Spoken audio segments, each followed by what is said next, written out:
gars, moi j'avoue qu'il y a des choses que je comprends pas. Parce que déjà la saison dernière, Nico Williams devait rejoindre le Barça. Il n'est pas venu. Et apparemment les gars, déjà Deco et Laporta, eux ils avaient verrouillé, c'était fini.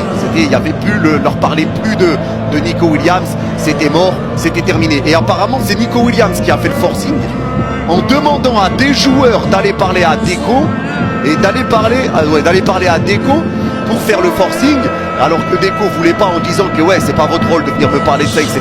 Apparemment c'est Nico qui a forcé pour essayer de contacter le Barça, de revenir vers le Barça alors que le Barça voulait plus de lui. Et Laporta, au vu de, comme les supporters du Barça, il a vu que les supporters du Barça ils voulaient Nico Williams, ils étaient vraiment sur Nico Williams, il forçait. Laporta il a dit bon, je vais essayer de faire plaisir aux supporters. Et le Barça avait les talles pour payer sa clause libératoire. Maintenant j'avais vu un truc comme quoi Bilbao, ils avaient fait un communiqué pour dire ouais le Barça, ils s'étaient plaints à la Liga pour dire ouais le Barça ils veulent payer la clause libératoire de Bilbao. Et au final tu vois que là Nico Williams prolonge 10 ans à Bilbao.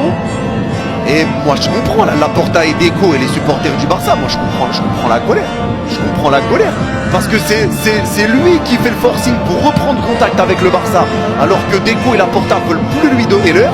Il fait forcing en allant voir d'autres joueurs pour aller parler avec Deco et Laporta en lui disant vas-y je veux venir, s'il te plaît, dis-lui qui me débloque limite, dis-lui qui me débloque, dis-lui qui me parle. Et au final pour faire ça à la fin, tu t'es servi du Barça.